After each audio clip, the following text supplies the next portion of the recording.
Welcome, everybody. This is week 3 of our All Big 12 Team Builder Dynasty. I got one quick announcement. We are announcing a fan podcast. There is a fan podcast that is run by some of the super fans out there on Discord. We have a sister YouTube channel that we're going to upload these to, so if you guys want to go ahead and listen to that, they have a post-game wrap-up for today. Please go ahead and check that out. Link in the description. But we're going to kick this off here with San Jose State at Nebraska State. Now, San Jose State's coming off a win. They just knocked off Oklahoma State. And Nebraska State is coming off a tough loss against Nebraska, one of our arch rivals. We are proving yet again that we cannot win very many big games. But how about this? We're going to kick this off here with Uzomah Okafor down the sidelines for roughly, let's say, 61 yards. And this is not Ben Shinosky. This game has tried for the third time to get Ben Shinosky correct, and they have not done it yet. Don't know what's going on. Now it's going to be 3rd and 10 here. Early couple incompletions for Ben Shinosky. Vivaldi, though, makes a nice little snag down the sidelines. So we're going to get this option game going here. Shinosky picking up a few, so we're kind of marching down steadily here against the Spartans. San Jose State Spartans, not ACU, who is a little bit better. But Dante LaBelle, how about this with an 11-yard catch? Coming out here, we got a 1st and goal. So this is like a nice little setup here, and you see they're in some coverage there, backing up, leaving the front of the end zone. Anthony Yarbrough makes the reception for a touchdown. Now we're going to get our defense out there. We got this guy, Zamor Ziegler.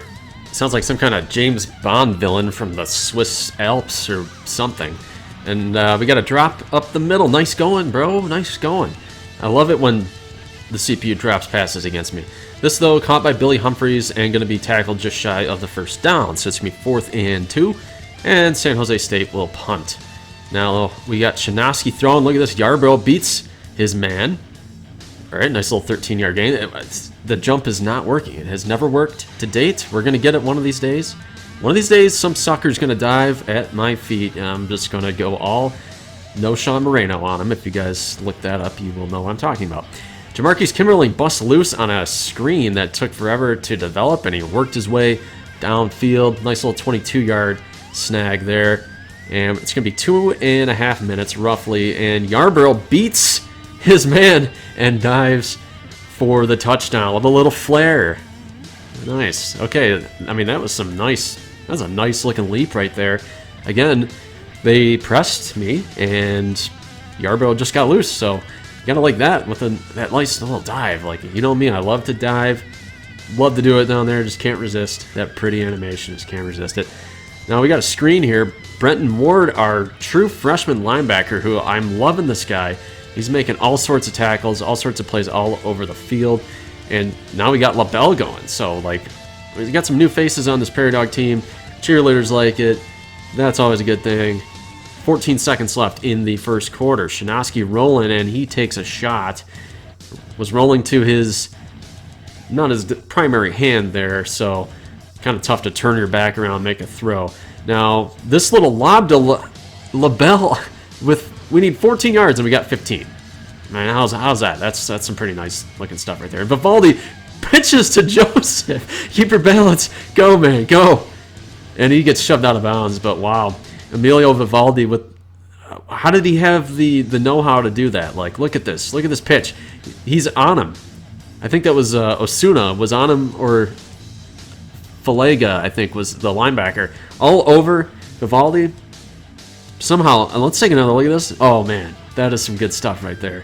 Not everyday play out of Mr. Vivaldi. Okay, let's just say that. And then Joseph almost kept his feet. I just want to take one look at that, because that was some pretty neat stuff. Now we're going underneath the Yarbrough, and he puts a sick little spin move and carried over the goal line. So no 1-yard line monster there for Yarbrough, and I'm starting to lose track. I think that's 3 touchdown receptions for Anthony Yarbrough, our number 2 wide receiver, and just put a nice little spin move, and then the San Jose State drags him over the line. So it's 21-0, and we are sitting pretty, but we're going to give up a huge pass completion there to Jaquan Blackwell, finally forced out by Brathwaite. That was ugly. That was not good. They're going underneath the Surrey. Gives them a little shove there. And we got a little Wildcat. I love when they run Wildcat. It's always very predictable, so you can usually get a good head of steam there predicting the play. Ziegler tackled by Kareem Taylor for a loss, but then Gaither gets wide open and drops it. So some of these San Jose State players, I mean, he's only got 3 incompletions, but I think 3 drops if my memory serves. So how about this? Shinosky, a little roll in first down. Pretty good stuff there.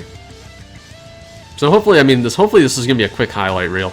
I mean, at this rate, we are just wiping the floor with San Jose State. This is getting kind of ugly here. Joseph going out of bounds. Let's see what Shinosky can do here. Rolling. Oh, we might have Hargrove. Maybe. Oh, look at that. Nice little catch. I mean, those throws look a little more risky than they are sometimes because if the defender's got his back to you, you can't see the ball. So Shinosky thought it was worth a shot, and he took it. So Joey Shonka falling on Sam Allen there, gets a nice little sack. Shonka's looking good. Brenton Ward pounces on him like a freaking panther or something. Like, I mean, come on. Where does that athleticism come from? Throw it up for Yarborough. Makes the catch. Stays on his feet. Look at this. The Prairie Dogs are just, they're lighting it up right now. So we got 1 second left here in the half. We're going to try to get some more points. We got Willis in there. Willis is our Hail Mary specialist. And we're going to see if he can just bomb it to somebody. He's going to Vivaldi short. If we can cut and make a play, I don't know. Vivaldi tries to pitch it, and it gets picked off. It goes down as a negative 40-yard reception, and actually is going to get charged to Cameron Willis. Negative 40 yards rushing somehow. So that was not good.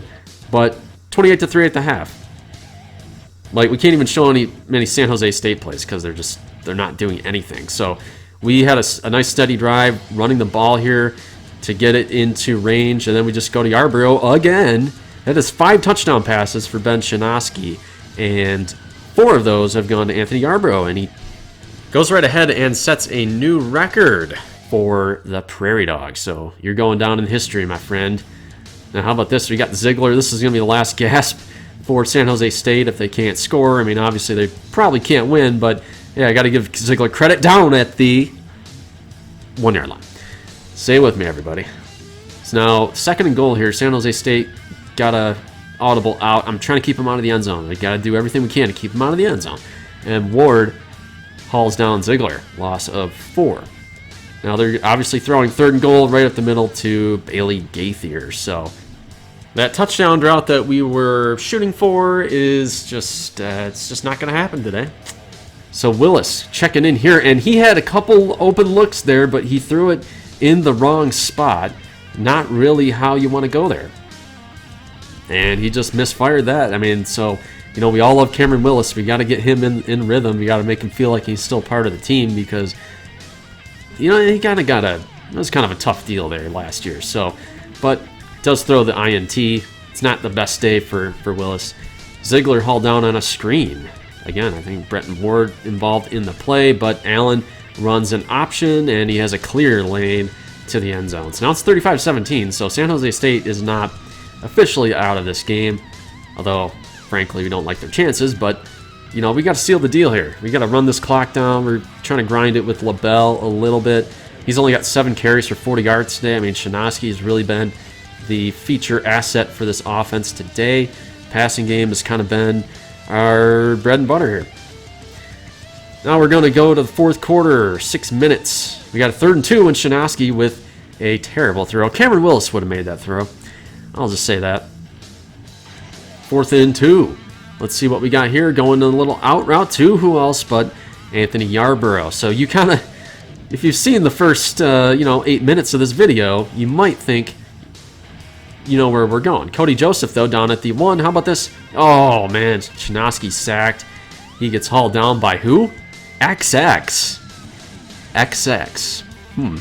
Now, you can make a lot of jokes. I can't decide where I want to take that one. But Yarborough goes up the middle for a 7-yard touchdown.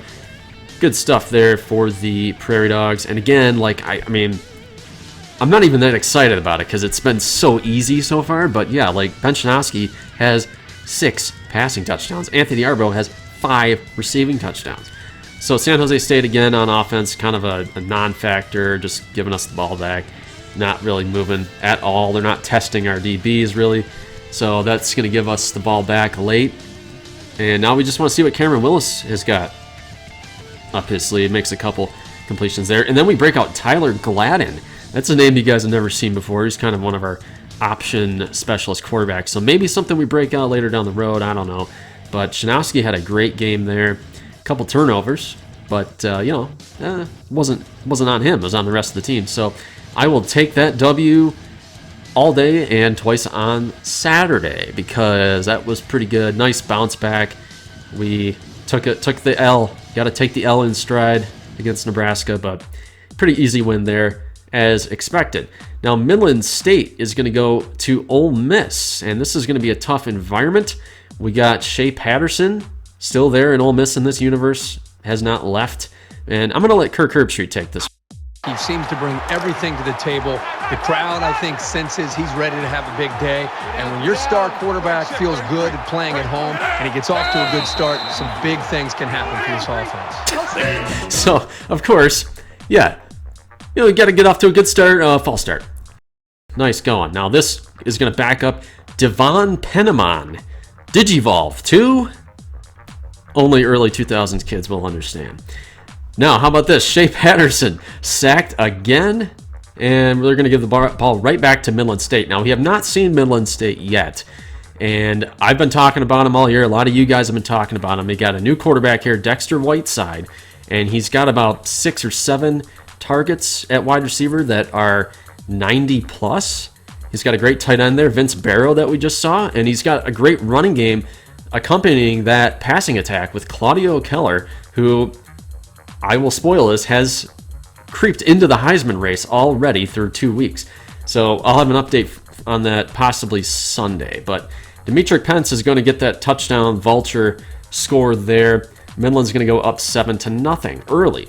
So Shea Patterson, you gotta respond here. Kind of walks into his own lineman and throws it into the dirt. So Ole Miss, I mean, you gotta like their balance. They got a lot of talent at receiver, at running back, and then Shea in this game's a 97. So I think they should challenge Midland State, but Midland State's kind of sneaky good on defense this year too. So you see Dexter Whiteside here, good accuracy too. He's a very good passer. He's got a good arm, and he's like CJ Wicks, so that they're not afraid to run the option when the situation calls for it. Claudio Keller goes down there. He'll be okay, but Demetric Pence will check in and get stuffed. So Ole Miss, they got that SEC talent on defensive line, which we all know is unbeatable. So, running will be a challenge in this game, but hey, it's 10-0. Penniman getting a little bit of room here, sets up a 3rd and 1. Little nice first down there for the Rebels, and they're marching down right now. Midland State's got to come up with something. Shea Patterson bumps into his man, but has the, a good move there to break that tackle and shed that. 2nd and 8. Patterson going down. That's a nice little sack there for the Mustangs. Defensive front, they're really getting in his face today. Screen on 3rd and 16 is going nowhere. CPU loves that 3rd down screen. Hauled out of bounds by Hobbs. Bruce Hobbs, a safety. So, yeah, like I said, Dexter Whiteside, first time we've seen him take off today. 14-yard gain. Nice little pickup there. Midland's throwing this one out of bounds. Okay, that'll be 3rd and 5. 3rd and 5. Let's see if they can get a first. And nice defensive play there. That was Julius, the safety. So Shea Patterson getting tracked down again, and this time he is smacked down by Centavius Stokes King. I don't want this guy to fall on me. That is a lot of mass falling on you. Please, don't hurt the man. Patterson running, this one's loose, and he gets drilled. He's down. We have broken Shea Patterson. He is gone. No, he's fine. I thought we had him broken there. He looked like he was just hanging on by a thread. But Shea Patterson does not complete the 3rd down pass. Nice play there by number 8, Emery Dandridge. Very good defensive back. I'm a big fan of this guy. But Claudio Keller gets the carry on 3rd and 10. So Midland does nothing with the football back. They're going to have to punt here. Still at 4.5 minutes, and Ole Miss is getting shut out. And Patterson finds A.J. Brown, wide open down the field, and just ignore that because he was drafted in the NFL. That's Aj Braun. This is not A.J. Brown. Just for the record, his name is Aj Braun. For, in canon. In the canon, he has been drafted into the NFL. If you watched our NFL draft video, which I need to take care of that. Shea Patterson will run and score for the touchdown. So it's 10-7. Ole Miss is well in this game. I mean, Midland, it's kind of been back and forth. It's a very good defensive game so far. Maybe the condition has something to do with that. But Whiteside hits Keller up the middle. He likes throwing to Claudio Keller. I mean, he's got 2 grabs for 17 today, but he had a few more receptions in the first 2 games. Keller again up the middle. So Ole Miss getting a little soft here as the half winds down. This is going to be Pence with the carry. Nice little carry there. And the ball here slips out of Whiteside's hands. Not good. All right, 3rd and 12. There's that third and 12 screen, of course. Of course, they're a big surprise. But he actually almost gets it. Demetric Pence hauled down just shy. It's going to be up to Lance Beauchamp to knock this field goal through, and he does. Beauchamp is borderline automatic. So Ole Miss has now 56 seconds, and the clock is ticking. And they got to do something with it here. So goes to Octavius Cooley, one of their tight ends, underneath. 45 seconds throwing, and Andrew Martin makes a catch. So 3rd and 6. 3rd and 6 for Shea going underneath and complete. Hey, at least 30 seconds on the board for Midland. I'll take their shot and see what happens here. Whiteside going deep, and he's got Gerard Harper for 14. So the Midland fans are getting excited here. 9 seconds on a 1st and 10, though, and he takes an absolute shot. They will call timeout and try to get something out of this. He's going to bomb this. Going downfield, and Miles Hartsfield makes the play. So now it's 13-7 at the half. Midland, I guess, is pumped up over that. I think it would be like a business trip at that point. You're kind of like, okay, we're doing okay, but I don't know. They're pumped up. But look at this. This will get them pumped up right here. Claudio Keller breaks the tackle going downfield. He gets 54 yards for Claudio Keller, bolstering that Heisman campaign. This is looking really good. So he's going to take another carry up the middle for 8. I'm starting to get worried about him. You see, he's in the backfield. He's getting gassed right now. Obviously down a step, and he gets tackled again. 1st and goal. I mean, these guys are running no huddle, so they're just going with what they got out there. Keller again. 2nd and goal. This time they're going to give it to him on a sweep to the outside, and you see he's just chugging. He's chugging along, but he does get in there. So Claudio Keller scores, and now it's going to be 20-7. Getting some props on the sideline, some mad props. So now it's going to be 2nd and 4. Shea is trying to get his option game going, trying to get his wheels, and he's going to pick up about 37 yards. So that's pretty. I mean, you gotta keep contained here a little bit. He's going to take this hit though. Goes down as a 1-yard loss. Tackle made there by Tremaine Spurlock. So it's going to set up 2nd and 11. Shea, again, that instinct to take off is kind of dominating. He's going to get sacked by Frankie Wharton, who is another guy that Midland is just, I mean, he's playing really well for the Mustangs.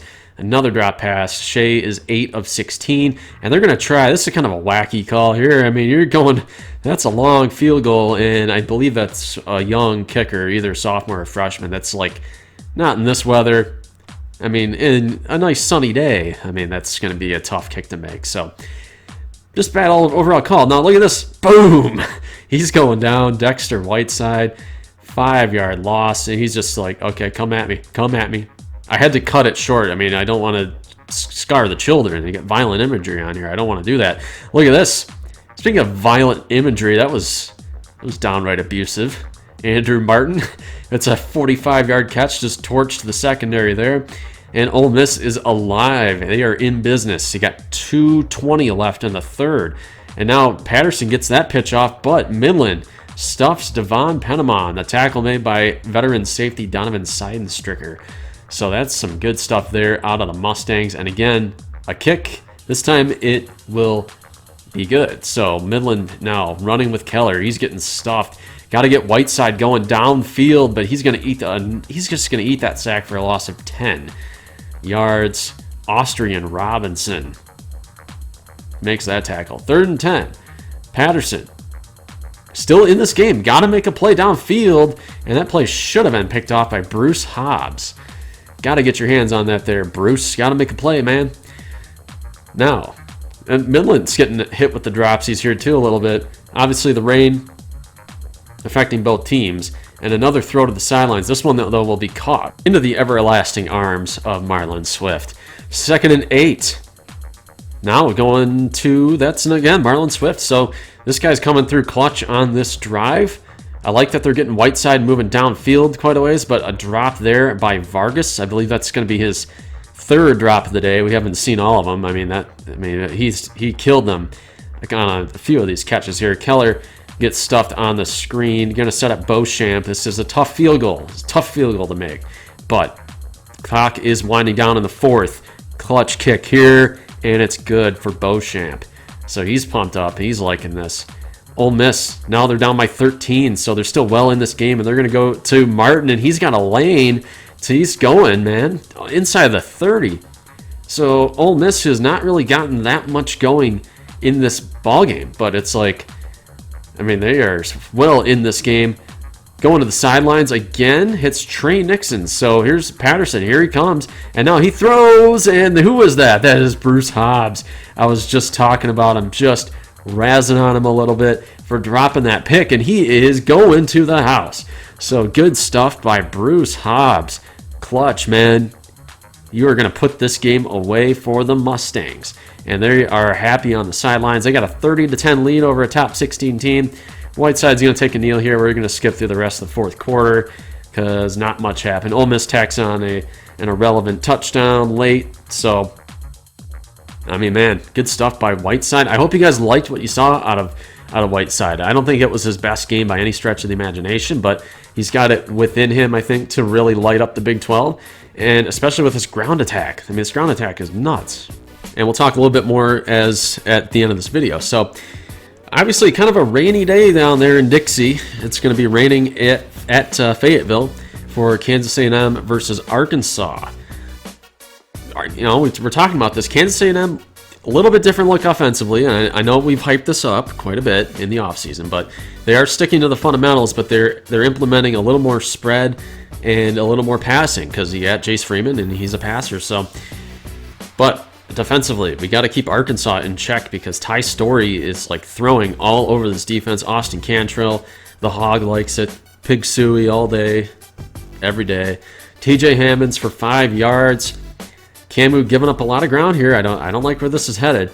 Early. Storey throws underneath there, going to hit Cantrell again for a 6-yard gain. Another little first down. So Camu, I mean, they pride themselves on their defense. This is a really solid unit.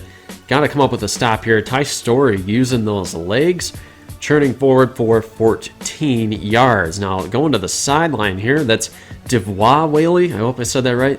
Going for no gain. So it looks like Ty Storey going to have to throw here. Does to the flat, and it is going to be hauled down. Good tackle there. That's by Manny Stillwell. So they're going to hold Arkansas to 3. That's a very Brett Bielema thing to do. I believe Brett Bielema is still here. Not good when your mascot is worshiping a field goal. I'm just going to leave it at that. Aurelio Boggs going down for a loss of 1 by Monteric Brown. 3rd and 11 for Jace Freeman. He's feeling some pressure, and he throws it into triple coverage. I mean, I don't know what he's seeing there, and it's that close to your own territory. Like, come on, you can't do that. Chevin Callaway gets the INT for the Hogs. Jace Freeman, not a good stat line. 50% for a pick. Yeah, that's not good. And no yards. Storey runs a little option. He's got a lane to the house down at the 1-yard line. No house call for Ty Storey. And let's see if they're going to try it here. They're probably going to run that option again. And they do. And the defensive end bites on the running back, leaving Ty Storey wide open.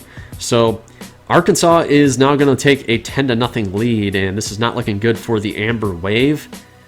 Well, look at those moves. Who knew Ty Storey had such moves? Amber Wave, got to get the ground game going. Let's see what you got here. Going to Jake Fritz. This guy is an absolute monster. Going for 11 yards. The his strength belies his frame. Let's just say that, because his break tackle is crazy. I don't know how he does this, but you see here, Jace Freeman, they're not scared to use him in the run game because that's what they recruited him to do. He just happens to also be a good passer. So he's going to run the base offense. They do have Jameel Carter. They're going to try to sprinkle in certain packages to be their quote-unquote option guy. But Freeman is comfortable in this offense. He gets hurt, though, so they have to go to their true backup quarterback, Rashid Davis, and he's going to run a little spread option here, and the pitch goes to Jake Fritz. And this is scary when you get Jake Fritz into space, but no, the rain. I'm going to blame it on the rain. It causes a fumble, and Kansas A&M has 2 turnovers, and they're down 2 scores after 1 quarter. This is not good. I mean, but Fritz, like, sometimes he tries to do a little too much, you know. He's got all that fancy footwork and stuff, and he just doesn't want to go down. But, you know, sometimes you lose track of where the football is. But Camu gets a stop. Deion Stewart goes down for the Hogs. Now, they're kicking off here. And this will be our first look at Jameel Carter. Hopefully he's going to be a Big 12 mainstay in the near future. And guess what? He draws a flag. So he's returning kicks. He's playing third safety. He's playing fourth cornerback. He is a Wildcat option quarterback and the number 5 wide receiver. So he's going to be all over the field. That's what he was recruited to do. Big time recruit for Kansas A&M. Rashid Davis cannot complete this pass, so he's going to be 0 for 1. This is what we're talking about when Camu, they're spreading it out a little bit more. But Jake Fritz on a draw, and look at that cut up the middle. Good stuff out of Jake Fritz. So Camu already up to 76 yards. You're not abandoning the run with this new sort of wrinkled, I call it modified option. Definitely not afraid to throw it, but they're not abandoning what got them here. So Davis here going to run a little sprint option there, down for a loss of 3 by Guillory with the tackle for the Razorbacks. Now going underneath, and look at this, we get another flag. So the Arkansas is not playing disciplined. Discipline. Lack of it will kill you, Matt Bush. Come on, keep your hands down. This is not good for Arkansas.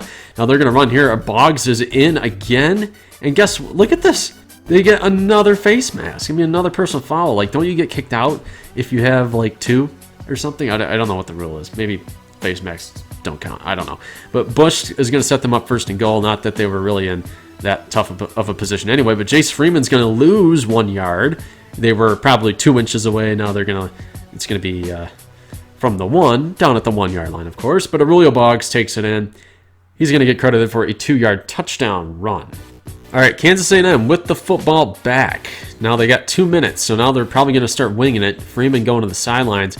Finds Matt Moreau, who is one of the guys who has really, really blossomed in this kind of offense. He put up 200 yards against UCLA in week number 2 in Kansas A&M's debut.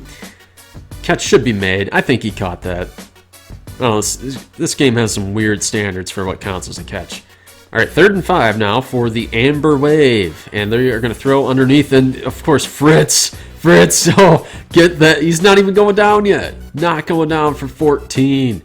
I don't know where he packs that punch, man, because you couldn't tell by looking at him. Catch made down the sidelines by Irvin. And now the little option pitch to Aurelio Boggs is going to get in again. So this is the day of the solo touchdown performers right now. I mean, Yarbrough kicked this thing off.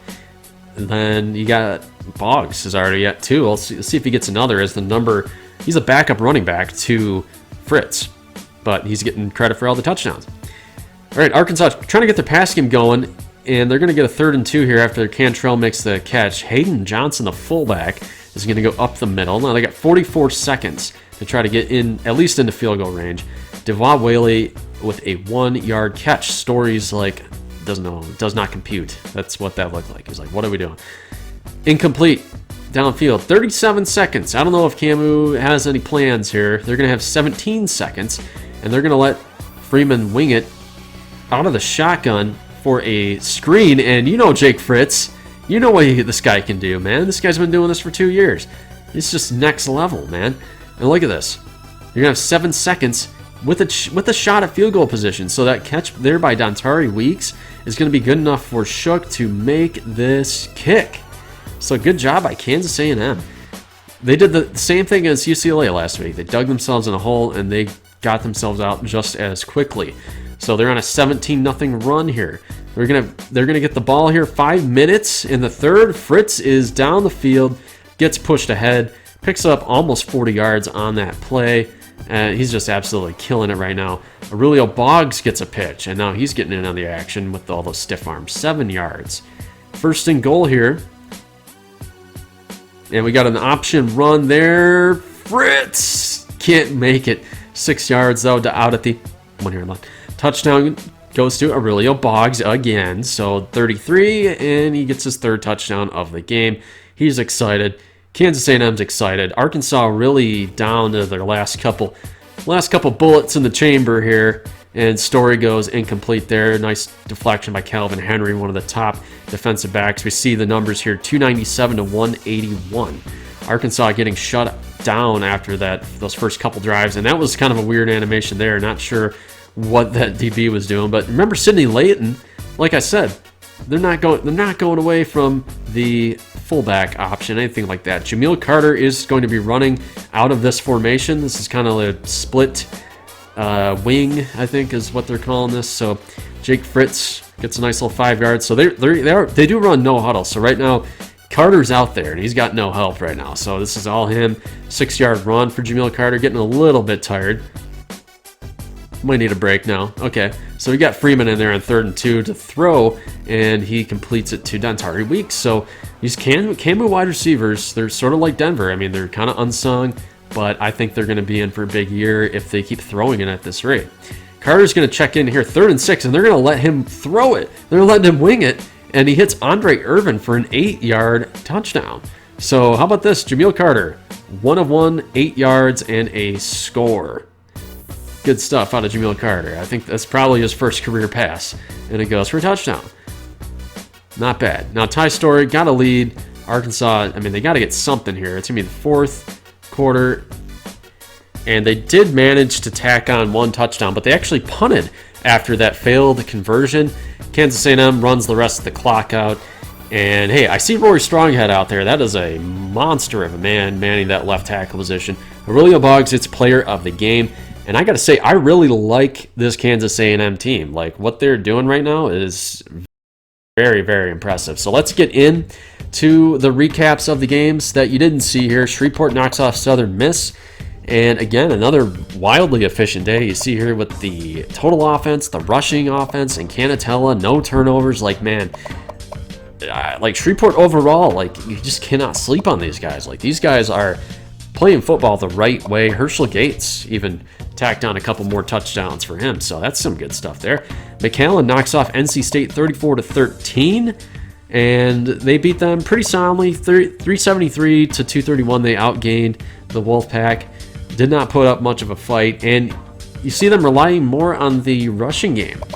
So Harkless Blair did not put up too many yards, and again, sub 50% completion, but he did have 111 rushing, so maybe they are adapting and their offense to their personnel. And Carson Jackson got his touchdown, so I guess he's happy. He'll be happy. Denver Tech annihilates Oregon 42-7. So if you guys thought we were done with this team, I got some bad news for you. They're still around. 434 to 290. Again, the running game was very good for Denver. Makovich 217 passing with a touchdown. And then everybody kind of pitched in a little bit. They did not, no single player had a monster game running the ball, but Humber and Hushka add on touchdown passes. Jake Herbert was not playing. I'm sorry if I fooled you guys. That was fake news. Or knocks off Oklahoma State, and look at this. Ardmore went on a furious rampage here in the 4th quarter to win the game. That was pretty amazing. 362 to 379. And then, yeah, like, man, Wood T lit him up, but Hicks, I'm very impressed with Hicks, and the passing game was pretty solid, and the running game, 100 plus for John Hicks. You cannot sleep on Ardmore. That is just some good stuff there. I wish we could have seen that one. I mean, that looks like it was pretty good, pretty solid game there. We'll see what happens next week. Now we're going to look here. ACU Marshall. ACU wins pretty soundly here, but they, again, like you see, they're settling for a lot of field goals. Charlie Taft was very active in this game. only 233 passing. Like, this is ACU we're talking about. Vajic 15 of 29 and 51% completion percentage. So all they do is throw, but they're not having a lot of results right now. And we'll talk about this for next week, but I mean, might have a quarterback competition on our hands. I don't know. Broken Arrow over Bowling Green 45-35. That was a pretty easy win. Look at Nathan Rowe's second quarter. That is something amazing. Yeah, back-to-back kickoff returns too. But Nathan Rowe should get the player of the game honors here. 507 for Broken Arrow, but they did give up a lot of points. I mean, I can't take this away from Brian Street though. 398 and 5. Again, had some more monster touchdowns. Like, Tremaine Chapman right now is an afterthought running the football. Like, they want to just sling this ball around. Nathan Rowe was the focal point with 14, 201, and 4 touchdowns. Bravo, sir. Now, we saw this game here. Midland beat Ole Miss pretty soundly. They did get outgained. Only 122 yards passing, so I'm going to blame the weather on that one. I really want to see what Dexter Whiteside can do when he gets into conference play. I think that would be kind of good to see him. I'm thinking maybe they let a rip next week. I don't know what they're going to end up doing. Now, how about this? I bet you guys didn't see this one coming. The Louisiana Lafayette Raging Cajuns knock off Odessa State, and I'll show you how this happened because, I mean, goodness gracious. The offense for Odessa, this is not usual for them. This is not their usual output. 290 yards. They had 198 passing. So Pat Dowdell, the superstar recruit, I mean, he did okay. But I think he got knocked out, and they put in Johnny Johnson Jr., and he went 2 of 9 for 48 yards. So he was ice cold, and he was not prepared to run this offense. And, like, wow. Logan Sweeney, they might be talking quarterback change early. I don't know if you guys think that's a panic move, but they got to get this offense in gear, and the season is still in front of them. So they're not out of this, but they got to pick up their next 2 non-conference wins for sure, and make sure that this does not happen again. That's a bad look for our conference. Now, how about Nebraska State knocking off San Jose State? We did them dirty, didn't we? 424-232. They had nothing going. They were ice cold all game. A pretty easy win. Shinosky played his best game of his career, and I will grant the competition, but hey, 6 touchdowns. I love that we spread the running attack around. That was pretty impressive. Hargrove, LaBelle, great. Shazon Graves, Ryan Watson. Even got John Tavis Nichols going in there. Cameron Willis got tagged with negative 29 yards rushing. I don't even think that's correct stat keeping. But Yarborough, because it was on the Vivaldi pitch, but Yarborough, 10 carries for 100 yards with 5 touchdowns. So how about that? That's a pretty clean stat line for Yarborough. I like that. Amarillo knocks off UTEP. UTEP scores 2 touchdowns in the fourth, made it maybe a little bit closer than the game was. Amarillo really took control of this game in the third quarter. I mean, they were losing at halftime. And then again, they got outgained by 100 yards against a non-BCS foe. We got to fix this. And 2 of our bottom teams, Amarillo and Odessa, really getting pushed to the brink by a couple of these non-BCSers. D.D. Dukes, though, quietly posting some really good efficiency numbers with the completion percentage and the touchdowns. And then, look at, even got Davidson, the tight end, involved with 2 scores. Amarillo will take it. They are 3-0. You got to give them their due there. I mean, I guess that's about the best you can say about this game. 38-35 over UTEP. Kansas A&M beats Arkansas 31-17. We saw this game. Arkansas really couldn't do anything, even outside of the turnovers. But this is what I'm talking about. Like, I love Kansas A&M's rushing game still. I mean, still to this day, they are still running the ball very effectively. I think more effectively than they have the last 2 years. And Jace Freeman was okay. Had that early pick that was kind of ugly. I did not like that, but obviously Jake Fritz and Aurelio Boggs, that tag team, that combo, really had themselves a nice game ground. So again, even Fritz chips in with 57 yards receiving. I think Camu might be my favorite right now in the West, but I'll see about that. Little Rock knocks off Arkansas State again. Another sluggish game from Little Rock. This game, as you see down there, that was tied at 17 mid-fourth quarter. They outgained Arkansas State, pretty healthy margin. But Gunnar Rivers, I need you to be a little bit better. Just a little bit better to get this team over the hump. Right now, they're kind of I would say middling. I would say they're a middling Big 12 team right now, the way they played against Clemson, and a couple of close calls here against Ohio and Arkansas State. I want to see a little bit more out of them. So, my takeaway right now, I'll talk about the quarterback battles. I want to hear if you guys have any opinions on this, but ACU is going to seriously consider splitting reps next week with Vajic and the redshirt sophomore Joe Russell. Maybe it's time to go with Russell. I don't know. And then, like I said, Odessa State's got Danny Booker. He's got 91 throw accuracy as the number 3 on the depth chart, redshirt senior. Might get a look next week against UTEP. I'm going to leave that out there. But, I mean, if you think it's a panic move, let me know. And then, like I said, Little Rock, I want to see a little bit more out of them. Camu, I love.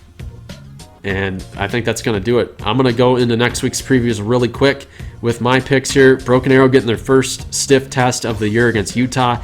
I love what they're doing offensively, but defensively, I think is going to catch up to them. I think Utah's going to have a field day.